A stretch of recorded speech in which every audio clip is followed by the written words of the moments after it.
Hi everyone, कैसे हैं आप सभी लोग। तो welcome back to the constant guide. तो आपका एसबीआई पीओ मेंस अभी है, अगले 10 दिन तक है, मतलब 10 दिन बाद है, ठीक है। अभी 10 दिन में अपन क्या ये कर सकते हैं जिससे अपना स्कोर अपन अच्छा कर सकें, मैक्सिमाइज कर सकें।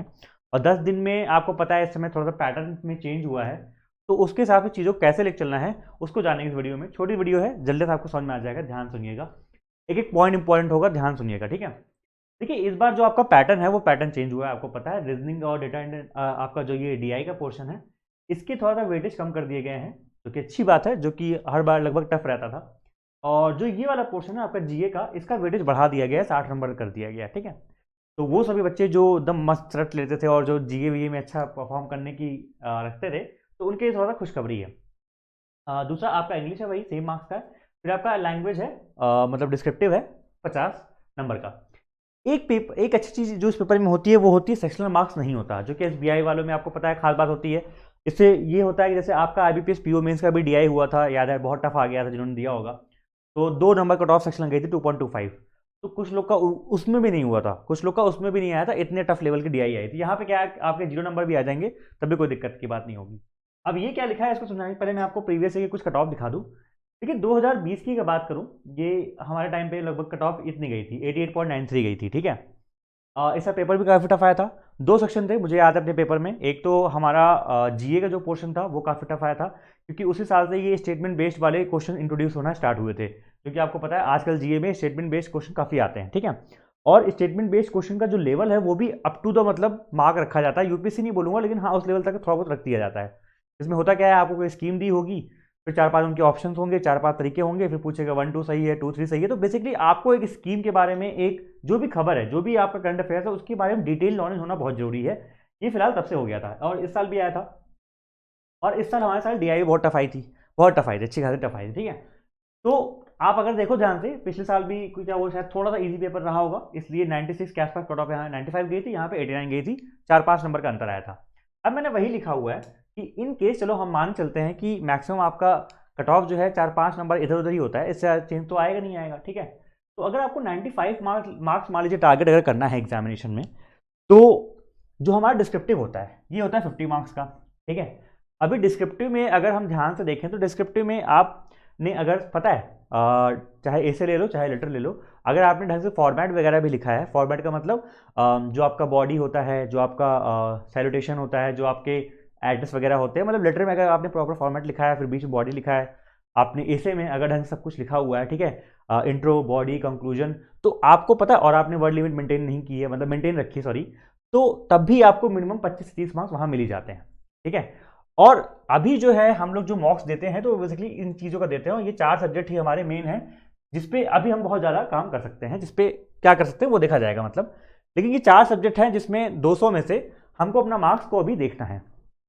आप 25 से 30 यहाँ उठा रहे हो, तो आपको एक बात ये समझ में आ रही है कि हमको कम से कम जो टारगेट लेके चलना है वो 65 to 70, मतलब मिनिमम इतना रखना है हमको आउट ऑफ 200, ठीक है। तो जब भी आप कोई मॉक लगाइएगा, अभी मॉक की बात बताऊंगा, तो जब भी आप मॉक लगाइएगा, वैसे तो मैं हमेशा मॉक में बोलता हूँ कि परसेंटाइल बहुत मैटर करती है। अगर आपका 80 परसेंटाइल के ऊपर आ रहा है मेंस के मॉक्स में, तो अच्छा होता है, क्योंकि जीए हमारी एंड डे तक रिवाइज नहीं होती, जीए को आप जितना फिनिशिंग कर सकते हो उतना ही अच्छा होता है। तो लास्ट के टाइम पे जो मॉक्स होते हैं उसमें मार्क्स बढ़ते हैं अच्छे से, ठीक है। चलिए, अभी ये है 65 to 70 मार्क्स आपको लाने हैं, और ये 4 सब्जेक्ट को ध्यान में रखते हुए। अब देखिए, मैं आपको स्ट्रेटजी बताऊंगा कि कैसे 4 सब्जेक्ट को आप अप्रोच कर सकते हो, वो अच्छे समझेंगे।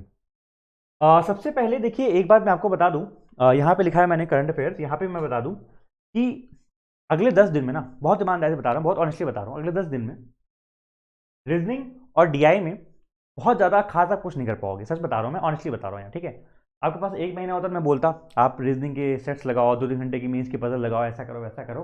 रीजनिंग डीआई में आप बहुत कुछ खास नहीं कर सकते।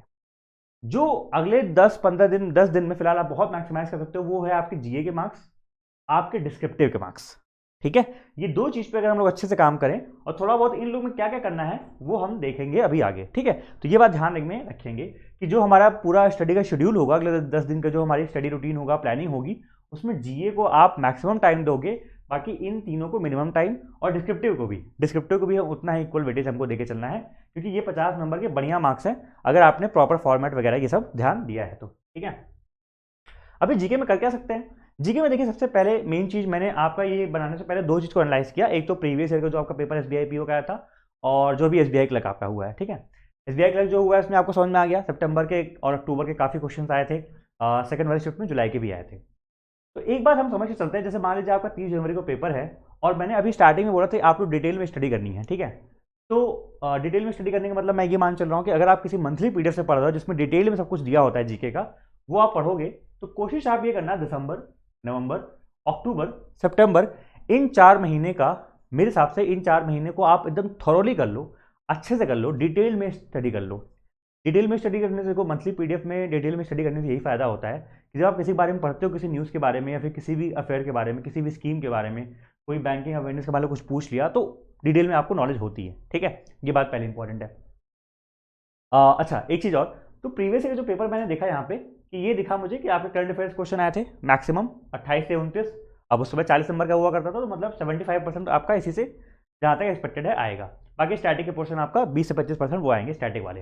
स्टैटिक में आपका current static GK, current static आपका बैंकिंग, और एक वो जो आपका स्टैटिक जीके आता है, एक दो क्वेश्चन उसके पार्क वाके, ठीक है।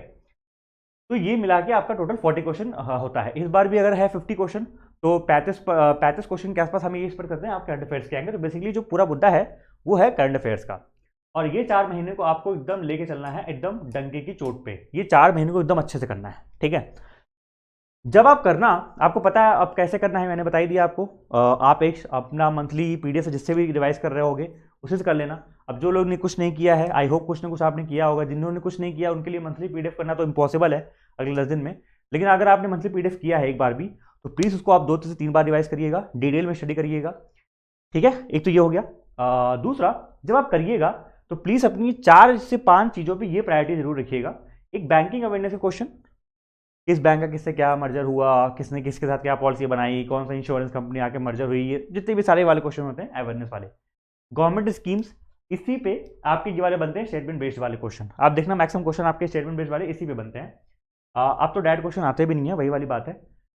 तीसरा, एसबीआई इन न्यूज़, बहुत इंपॉर्टेंट। मैंने तो अपना पढ़ने से पहले एक पूरी शीट बना ली थी एसबीआई इन न्यूज़, क्योंकि एसबीआई पूछता ही है। एसबीआई से किसी मर्जर हुआ होता है, कोई आर्म खुला होता है, जैसे अभी एसबीआई कार्ड्स के एमडी सीईओ का कुछ आई थिंक चेंज हुए थे, तो ये सब आपको पता होना चाहिए। फिर बजट, बजट अब देखो 30 जनवरी को आपका पेपर है, उसके बाद आपका 1 फरवरी को नया बजट आएगा, तो उसके पहले जो आपको प्रीवियस बजट है उसको एटलीस्ट थोड़ा बहुत देख लेना, जिससे हाईलाइट देख लेना, एटलीस्ट 1-2 क्वेश्चन आएंगे तो आपके इससे बन जाएंगे। अभी करना क्या क्या है इसमें भैया, करेंगे क्या?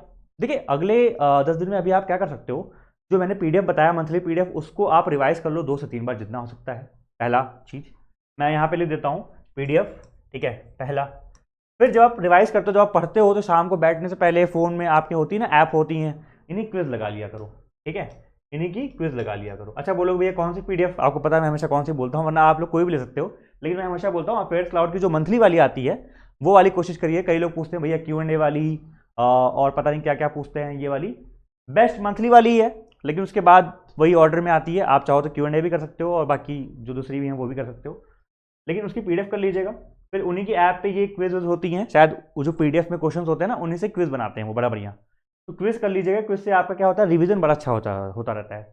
और लास्ट के 3-4 दिन में, जैसा कि मैं हमेशा बताता हूँ, और मैंने IBPS PO मेंस के पहले भी बताया था, बच्चों को बहुत फायदा हुआ था, एसबीआई क्लर्क मेंस के पहले बताया था कि आपका जो एक मैराथन चलती है, मैराथन होगा, देखा होगा आपने यूट्यूब पे होती है, कई कंपनी वाले, अड्डा, हॉलीवुड वगैरह वाले करवाते रहते हैं। 3-4 घंटे की मैराथन होती है जिसमें आपको वो टॉप 500 MCQs, टॉप 400 MCQs करवाते रहते हैं। एक तो ये चीज़ हो गई।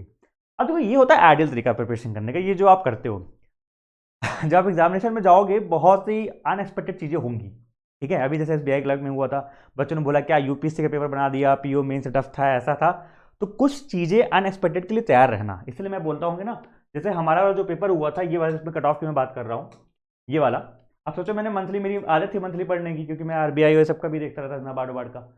तो इसमें मैंने सोचो मुझे याद है 40 आए थे, और उसमें से शायद 27 से 28 क्वेश्चन मैंने सही किए थे, ठीक है। जब इस साल आपके पेपर इंट्रोड्यूस हुए थे वो वाले स्टेटमेंट बेस्ड वाले, तो 10 से और आपको पता है इस बार ऐसा भी हुआ था, 1-2 क्वेश्चन तो ऐसे थे जो कि 1 साल पहले से आ गए थे, 1 साल पहले से भी आ गए थे। तो ऐसा आपके साथ हो सकता है कि कुछ आपको चीज़ें देखने को मिलेंगी जो कि एकदम वियर्ड होंगी, अजीब से सवाल आ जाएंगे, 6-7 महीने पहले से ऊपर आ जाएंगे। लेकिन इसका मतलब ये है क्या कि हम 6-7 महीने 8 महीने की करंट अफेयर्स करें? ऐसा नहीं कर सकते ना। हाँ, जो मैक्सिमम अपने हाथ में है वो ये हमने बताया, इन 4 महीनों को अच्छे से करेंगे। इनकी जनवरी की आप वीकली कर लेना, अभी 15 से 20 तारीख तक की एनफ है, उसके बाद 20 तारीख के बाद करने की जरूरत नहीं है। और अगस्त का भी देख लीजिएगा, अगर आपने पहले से कर रखा है तो अच्छे से रिवाइज कर लेना। अगस्त तक का एनफ है, अगस्त तक के बाद तो नहीं पूछना चाहिए, एंड दैट इज दिस। उसके बाद हम लोग बात करते हैं क्वांट में, और रीजनिंग की भी सेम स्ट्रेटजी लगभग होगी। मैं एक चीज यहाँ बताना चाहता हूँ, द आर्ट ऑफ पिकिंग, इसका मतलब क्या है। 2 साल का पेपर मैंने आपका देखा, तो कुछ इस तरह के आपके क्वेश्चन लगभग आते हैं ना। कुछ आपके नंबर सीरीज इनइक्वालिटी, इनमें से कोई एक आ जाएंगे, 3 से 4 क्वेश्चन। पॉइंटिंग कंपैरिजन के Q1 Q2 वाले आपके आएंगे 4 से 5 क्वेश्चन। डीएस के आपके आएंगे 4 से 5, लॉजिकल डीआई के आएंगे, फिर आपके अर्थमेटिक पे ये आपकी बेस डीआई आएंगी, या तो प्रोबेबिलिटी पे आ जाएगी, टाइम एंड वर्क, मिक्सचर किसी भी आ सकती है, वो तो मैंने ऐसे लिख रखा है।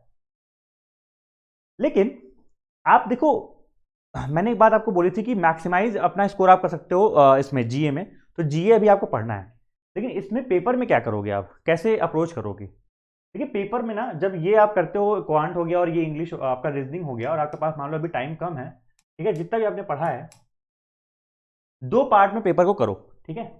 पेपर को 2 पार्ट में आप करने की हैबिट डालो, ठीक है। 2 पार्ट में क्या भैया, 2 पार्ट में ये, जैसे मान लो जो स्टार्टिंग का फर्स्ट हाफ होगा, हाफ टाइम जो होगा, मतलब ऐसा कुछ फिक्स नहीं है 22.5 मिनट एग्जैक्टली, मतलब जो स्टार्टिंग के 20-25 मिनट में आप इनमें से जो आपको लगते हैं कि जिस टाइप के क्वेश्चन आप इजीली हर बार कर लेते हो, वो कैसे पता चलेगा, मॉक देके।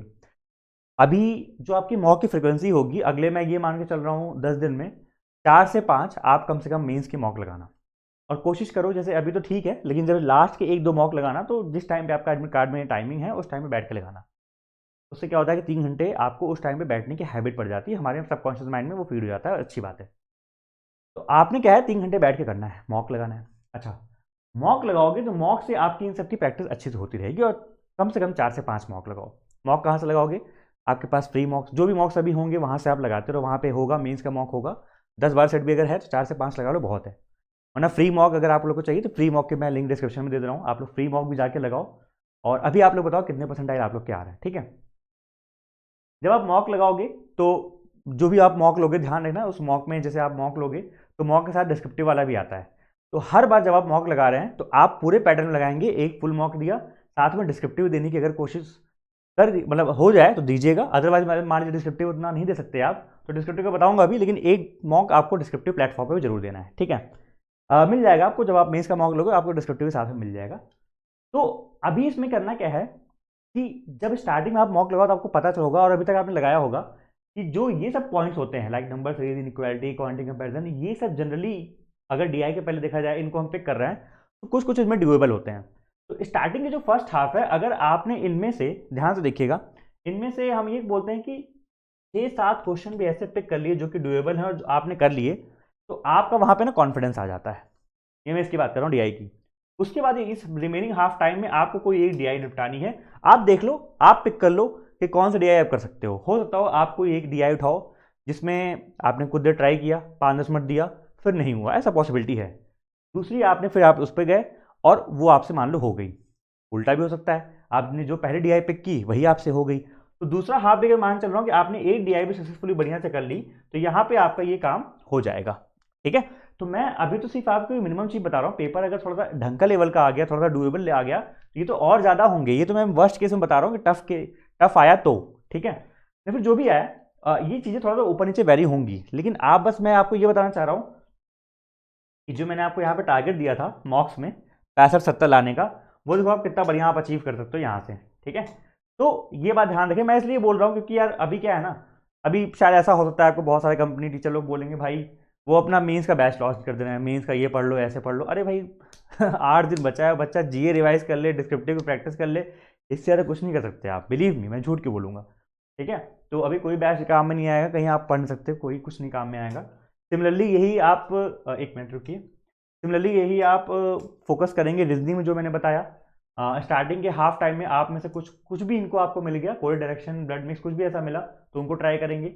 पजल्स हो गए, जैसे मान लीजिए अभी जब पजल्स ट्राई करेंगे तो आपको कुछ चीज़ें नहीं आएंगी, कोई ऐसी पजल होगी जो कि आपको एकदम नई टाइप मिलेगी, तो आप यूट्यूब से बैठ के कुछ देर प्रैक्टिस कर सकते हैं, थोड़ा देख लीजिए किस किस टाइप की पजल है, आपका टाइमिंग क्या जा रहा है, उनमें एक चीज़ देख लेना।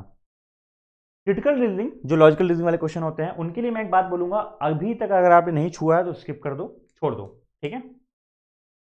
छोड़ दोगे, एग्जामिनेशन में भी छोड़ दोगे, उसके अलावा जो और टॉपिक है उनमें से कुछ ना कुछ आपका हो जाएगा। अब ध्यान ये है कि अगर आपने पहले से कभी कर रखा है, जैसे अगर आपकी कॉम्प्रिहेंशन स्किल्स अच्छी हैं, आप जल्दी कैच कर सकते हो, तो आप थोड़ा सा क्रिटिकल रीजनिंग की वो जो मेड साइड वाली प्लेलिस्ट में बताता हूँ, एक बार देख लेना, तो आपको तरीका पता चल जाएगा कैसे करते हैं। ठीक है। और लास्ट में इंग्लिश में इस टाइम पे 10 दिन में मैं पढ़ने कुछ सलाह नहीं दूंगा, कुछ पढ़ना तो आप पढ़ लो, वरना पढ़ के कुछ इस समय आपका ज़्यादा हो नहीं पाएगा। बहुत सिंपल शब्द में बोलूँ तो 10 दिन में नहीं पढ़ा जा सकता भाई इंग्लिश। ठीक है, इंग्लिश एक लॉन्ग टर्म प्रोसेस है। हाँ, आप क्या सकते हो, जो आपने ग्रामर वगैरह पढ़ी है उस ग्रामर वगैरह को अच्छे से रिवाइज कर लो, कोई यूट्यूब पे क्लास वास मिल जाए उससे पढ़ लो। Otherwise basically it's all about mocks, कि कितना आप मॉक्स को सॉल्व कर रहे हो और कितना आप मॉक्स की जो मॉक्स अभी तक आपने मेंस के लगाए थे उनको कितना बढ़िया से प्रैक्टिस कर रहे हो। ठीक है, नेक्स्ट इंपॉर्टेंट टॉपिक पे आते हैं, दैट इज डिस्क्रिप्टिव। डिस्क्रिप्टिव एक ऐसा टॉपिक है जो कि अभी आपको और बचाने में हेल्प करेगा। जैसे मैंने जीए बताया वैसे डिस्क्रिप्टिव बताया। डिस्क्रिप्टिव में दो चीज़ें होती हैं, आपका एक ऐसे आएगा, एक लेटर आएगा। ऐसे आपका 200 से 250 मार्क्स का आएगा। ठीक है, सॉरी मतलब वर्ड्स का आएगा। और लेटर भी आपका 150 से 200 मार्क्स, यहाँ पे फिक्स अभी नोटिफिकेशन कुछ लिखा है लेकिन 150 मार्क्स चलते हैं, 150 वर्ड का आता है। अब मैंने आपको ये बात बोली थी, एक बात ध्यान रखना, जब आप पेपर को अटेम्प्ट कर रहे होगे, देखिए ध्यान से सुनिएगा, तो पहली बात तो सीखो कैसे, इसके लिए मैंने यूट्यूब पे आप जाओगे ना, तो मैंने देखो डाल रखा है, आप जैसे डालोगे descriptive writing for IBPS PO mains, तो आपको वीडियो मिल जाएगी। ये कोई मैम है, इनका है, बाकी मेरी 2-3 वीडियो आपको मिल जाएंगी। तो इसमें आपको देखिए 2-3 वीडियो कौन कौन सी हैं। एक वीडियो ये है, इसमें मैंने लिख के आपको दिखाया कि भाई 7 मिनट कैसे लेटर लिखते हैं, मैंने डेमो दिखाया है, वो देख लेना आप। फिर 2 महीने पहले IBPS PO मेंस के लिए बनाया था मैंने, इसमें भी लिख के दिखाया मैंने ऐसे, और ये दूसरा वाला आपका, ये दोनों लिख के दिखाया मैंने। तीसरा आपका ये हो गया डिस्क्रिप्टिव और ये वाला, इसमें टिप्स बताइए कैसे कैसे आप चीज़ों को कर सकते हो। तो ये 2-3 वीडियो देख लेना, जो कि बड़ी अच्छी वीडियो है, सब लोग देखते हैं, काफ़ी फ़ायदा होता है उनसे। उसमें क्या है, आपको फॉर्मेट मिल जाएगा कि किस किस फॉर्मेट में लिखना है। मैंने अभी ये बोला आपको 30 मिनट्स मिलते हैं, मेरी बात ध्यान सुनना, ठीक है, ध्यान सुनना। 30 मिनट्स मिलते हैं ना आपको, जैसे 30 मिनट्स आपको मिलता है ना डिस्क्रिप्टिव के लिए, डिस्क्रिप्टिव 30 मिनट में सबसे पहले आप उठा लिया करो लेटर। अब होता क्या है कि लेटर का हम फॉर्मेट एकदम याद करके जाते हैं, और मैं आपको रिकमेंड भी करूंगा, जब आप मेरी डिस्क्रिप्टिव वाली वीडियो देखोगे ना, मैंने उसमें बता रखा है कि भाई फॉर्मेट आपको दे रखा है, फॉर्मेट आप रट लो। आपका 30 तारीख को पेपर है, तो उस नाम से या फिर जो भी है, आप उस डेट से, न्यू दिल्ली का जो भी है 30 जनवरी डेट से आप फॉर्मेट को रट लो। 2-3 फॉर्मेट मैंने बताए थे, एक तो द एडिटोरियल वाला, वो वाला बताया था, एक बैंक मैनेजर को आता है वो वाला बताया था। ठीक है, तो वो फॉर्मेट रट लो, जिससे जैसे ही आपको लेटर खुले तुरंत ही आप फॉर्मेट टाइप कर दो, और बीच की बॉडी कंटेंट तो आपको पता ही है, जो भी वहाँ पे लिखा है 4-5 बातें बनाई, अपना 4-5 लैंग्वेज उसमें डाल दी। ठीक है, तो ये चीज़ होती है। आपने जैसे ही खोला तो कोशिश ये करिए स्टार्टिंग के 7 से 8 मिनट के अंदर, ठीक है, चलो किसी से मान लो थोड़ा स्लो होता है, ठीक से नहीं याद किया, मैक्सिमम 10 मिनट, लेकिन मैं ये कोशिश करूंगा 7 से 8 मिनट के अंदर। आप देखना मैंने खुद लिख के दिखाया 7 मिनट में आपका लेटर हो जाना चाहिए। ठीक है, अभी जैसे अपन ने लेटर कर लिया ना, उसके बाद हम 5 मिनट और लेंगे। आप बोले 5 मिनट क्या करेंगे, खाली बैठेंगे? हाँ, 5 मिनट में आपने ऐसे के टॉपिक्स देखे, आज से ऐसे के आपके सामने 3 से 4 टॉपिक होंगे। ठीक है, ध्यान सुनना। अब वो जो 3-4 टॉपिक होंगे ना, उन 3-4 टॉपिक्स में से ऐसा नहीं होगा कि आप ब्लैंक हो जाओगे। कई बार आप लोग बोलते हो भैया मान लो कोई टॉपिक हमको पता ही नहीं है, ऐसा नहीं है। आपने पेपर पढ़ते हो, आप जीए पढ़ रखे हो, करंट अफेयर्स की नॉलेज रहती है, तो ऐसा नहीं होगा कि आप ब्लैंक हो जाओ। 3-4 में से एक ऐसे कुछ ना कुछ आएंगे जिसका आइडिया कहीं ना कहीं आपने सुना होगा। इसलिए मैं बोलता हूँ जब आपने ये 5 मिनट आपको इसलिए करना है, डिसाइड करो किस पे लिखना है। पहली बात डिसाइड कर लिया, डिसाइड करते ही आपको मिलते हैं रफ पेपर। ठीक है, उस रफ पेपर को लो और आराम से, मैं तो बोलूँगा ज़्यादा टाइम बल्कि ले लो, 5 से 7 मिनट ले लो। ठीक है, 5 से 7 मिनट में आराम से उस पर आप बुलेट पॉइंट्स लिखो, अच्छे अच्छे बुलेट पॉइंट्स, मतलब हर एक पॉइंट की आप हर 2 लाइन में क्या लिखने वाले हो, कि चलो यहाँ इंट्रो में ये बता दूंगा, मैं इंट्रो में मैंने ये बता दिया 3-4 पॉइंट, फिर बॉडी में मैंने 4-5 पॉइंट बता दिया। क्योंकि आपके पास जब ये रफ आइडिया होता है ना, तो खड़ा कर टाइप करना बड़ा आसान होता है, लेकिन अगर ये रफ आइडिया नहीं रहेगा तो टाइप करना ही मुश्किल होता है। फिर आप उसी में सोचोगे, ऐसे करोगे, और फिर जो है बगल में इतना किटपिट चलता रहता है ना कि आप कंफ्यूज हो जाओगे। तो ये ब्लूप्रिंट तैयार करना बहुत जरूरी है। फिर कंक्लूजन में मैं कैसे कंक्लूड करूंगा वो आपको दिमाग में होना चाहिए। ठीक है, जैसे ही आपने ब्लूप्रिंट बनाया 5 से 7 मिनट में, 7 मिनट 7 मान लो ये हो गया। अभी आपके पास बचे हैं प्योरली 15 से 18 मिनट बचे हुए हैं टाइप करने के लिए। अब उठाओ और खड़ा कर टाइप करना स्टार्ट कर दो। आपने लिखा लिखा लिखा, ऐसा हो सकता है, वैसे तो मैं कोशिश करूँ, वैसे तो आप लोग कोशिश करना कि हो जाए टाइम के अंदर सब कुछ हो जाए। मान लो कई बार ऐसा होता है कि ना जल्दीबाजी में हम लोग का पेपर खत्म हो रहा होता है और बोलता है चलो भाई सबमिट, मतलब दिख रहा होता है हमको टाइमर कि अब बस 1 मिनट 10 सेकंड बचा हुआ है। आप बॉडी पे थे, कुछ बॉडी पॉइंट्स रह रहा था, बॉडी कंप्लीट ना करने के बजाय लास्ट के अगर आपके 1-2 मिनट बचे हैं तो उसमें प्लीज एक इंपॉर्टेंट फॉर्मेट होता है कंक्लूजन, उसको लिख के जाइए। Hence we can conclude that, तो finally we come to conclusion that जो भी कंक्लूडिंग आपकी लाइन है उसको लिखिए, एक एंड पॉइंट लिखिए, अपना जो व्यू है वो रखिए। सो हम लोग ये कह सकते हैं कि हाँ ये इसके पॉजिटिव्स हैं, लेकिन नेगेटिव को भी हमको इग्नोर नहीं करना चाहिए वगैरह वगैरह, जो मतलब ना डिप्लोमेटिक लाइन। कंक्लूजन डालना बहुत जरूरी है, वो आपका फॉर्मेट का पार्ट होता है, वरना नंबर कट जाएगा, ठीक है। तो ये होता है एक परफेक्ट तरीका 30 मिनट को यूटिलाइज करने का। चलो अब हाँ, अभी 10 दिन में क्या कर सकते हैं। 10 दिन में सबसे पहले चीज़ तो मैं आपको कुछ टॉपिक्स बता दूँ। ये लास्ट ईयर का है, ये प्रीवियस ईयर का है, आप देख लेना, ठीक है। कुछ जेंडर पे करके आया था, और बैंक के प्राइवेटाइजेशन पे देख लो कितने ईजी से टॉपिक्स आते हैं। ऐसे टॉपिक आएंगे आपने कभी कभी सुना रखा होगा। बैंक के प्राइवेटाइजेशन पे आया था, इंपॉर्टेंस ऑफ एजुकेशन पे आया था, और ये एडिटर को आया था, ये ब्रांच मैनेजर कुछ आया था, एग्जैक्टली क्या था पता नहीं, ये चार मैनेजर था, कुछ हायरिंग वायरिंग के लिए था, ठीक है। अब टॉपिक्स देखिए क्या क्या है आपके, देखिए कुछ टॉपिक्स मैं दे रहा हूँ, कुछ टॉपिक्स आप लोग के जो इंग्लिश के टीचर होंगे वो लिख देंगे, ठीक है।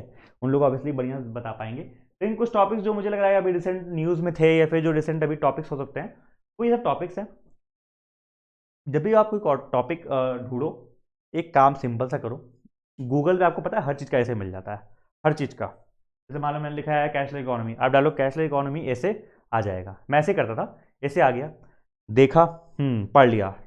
फिर खुद से मैंने क्या किया, ऐसे लिखने की कोशिश की 200 वर्ड तक, मतलब 200 वर्ड के रीच के अंदर। तो आपका 200 वर्ड ये होता है, आपको पता है ना, इसमें 10 ±10% तक का एरर अलाउड होता है। ±10% मतलब 10% 20 का कितना होता है, मतलब 180 से लेके 220। तो इसके बीच में अगर आपका रहेगा तो आपका मार्क्स, मतलब जनरली यही रूल होता है, बाकी जो भी है लेकिन यही रूल रहता है। तो इतने में आप अपना ऐसे लिखने की कोशिश करो। अब कई बार आप लोग बोलते हो भैया चेक कौन करेगा, खुद से चेक करो ना यार, ग्रामर वगैरह चेक कर लो, फॉर्मेट सही लिखा है चेक कर लो, बस यही चेक करना है आपको, और कौन चेक करने आएगा, ठीक है। हाँ, बाकी जो आप मॉक वगैरह जैसे लोगे तो मॉक्स वगैरह में जो मिलता है, जैसे मान लो आपने मेंस का मॉक का सेट लिया तो उसमें आपको मिल जाएगा फ्री, तो उसमें शायद चेक करते हैं, देख लीजिएगा। तो अभी ये टॉपिक्स हैं, इनको आप लोग स्क्रीनशॉट ले लेना, ये हो गए। और कुछ ये सब टॉपिक्स हो गए। ये टॉपिक मैंने देखा है जब से कोविड स्टार्ट हुआ तब से ये टॉपिक जरूर आते हैं, ऑनलाइन क्लास या फिर वर्क फ्रॉम होम, इस पे एडवांटेज डिसएडवांटेज दोनों आ सकता है, ठीक है। तो इन सारे टॉपिक्स पे आके प्रैक्टिस करो, और एक एक या दो कम से कम अपना जो है फॉर्मेट ऑनलाइन लिख के एक बार ट्राई कर लेना कीबोर्ड पे। And that's it. एग्जामिनेशन में बहुत सारी चीज़ें होंगी, जब आप बैठना एग्जामिनेशन में तो प्लीज़ चेक कर लेना कि आपका कीबोर्ड काम कर रहा है नहीं कर रहा है। छोटी मोटी दिक्कतें होती हैं बाद में, फिर वो हम लोग प्रॉब्लम करती हैं, ठीक है। वो टाइम देते हैं आपको, नहीं चेक कर रहा है उनको तुरंत ही बोलो भैया मैं चेंज करो, चेंज कर देंगे हम लोग, ठीक है। And that's it. बाकी जाइए तैयारी करिए, 10 दिन में जितना आप बेस्ट बना सकते हो उतना बेस्ट करने की कोशिश करो। बाकी जो मैंने फ्री मॉक दिया है आप लोग मॉक लगाइए, इससे पता चलता है कि अभी आपकी तैयारी कितनी है, परसेंटाइल जो आया है मुझे बताइएगा, और पता चलेगा कि कितनी तैयारी आप लोगों की चल रही है। तो दैट्स इट। चलो काफ़ी टाइम हो गया, 12-20 हो गए, सोते हैं। आप लोग भी जाइए, अच्छी नींद लीजिए, और फिलहाल लाइव नहीं है, आप लोग पता नहीं सुबह देख रहे होगे इसको। एंड बस आप लोग अच्छे से तैयारी करिए। All the best for SBI PO means. I hope आप लोग निकालो, फिर एक जूम कॉल करते हैं, आप लोग का इंटरव्यू करते हैं, ठीक है। और जल्दी IBPS PO का जो जिन लोग सेलेक्ट हुए हैं उनका जैसी डेट्स आएंगी तो एक इंटरव्यू की हम जूम कॉल करेंगे, ठीक है। चलो बाय बाय, टेक केयर।